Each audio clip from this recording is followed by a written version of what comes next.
বন্ধুরা, নমিতা রান্নাঘরে আপনাদের সকলকে স্বাগত জানাই। আজকে আপনাদের জন্য যে রেসিপিটি নিয়ে এসেছি সেটি হলো চুষি পিঠা। চলুন দেখে নেওয়া যাক।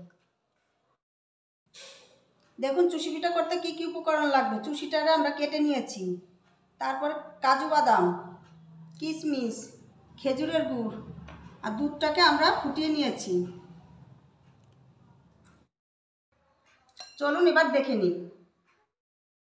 গ্যাসটা ধরিয়ে কড়াইটা বসিয়ে দিয়েছি, এবার দিয়ে দেবো দুধ।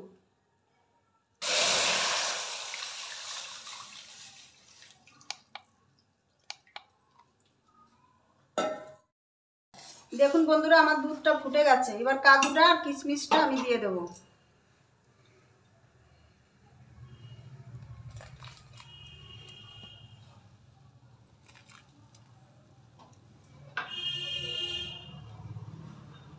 এবার কিশমিশটা দিয়ে দেবো, কাজুটা। এবার দিয়ে দেবো গোটা এলাচ।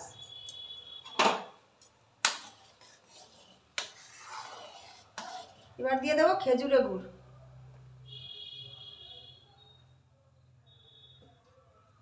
এবার খেজুরের গুড়টা দিয়া 2 মিনিটের মতো ফুটতে দিতে হবে।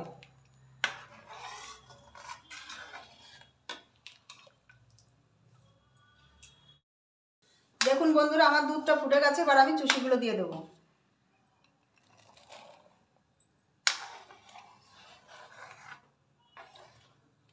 এবার চুষিগুলো আমি দিয়ে দিয়েছি। এবার 10 মিনিট আমি ভালো করে ফুটিয়ে নেব।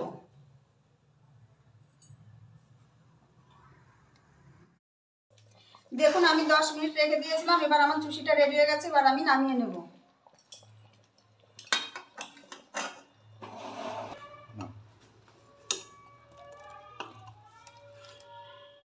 বন্ধুরা, আমাদের আজকের রেসিপিটি তৈরি হয়ে গেছে। যদি আপনাদের ভালো লেগে থাকে অবশ্যই লাইক, কমেন্ট, শেয়ার করবেন। আর নতুন নতুন ভিডিও পাওয়ার জন্য আমাদের চ্যানেলটিকে সাবস্ক্রাইব করবেন। চলুন ভিডিওটা আজকে এখানেই শেষ করছি।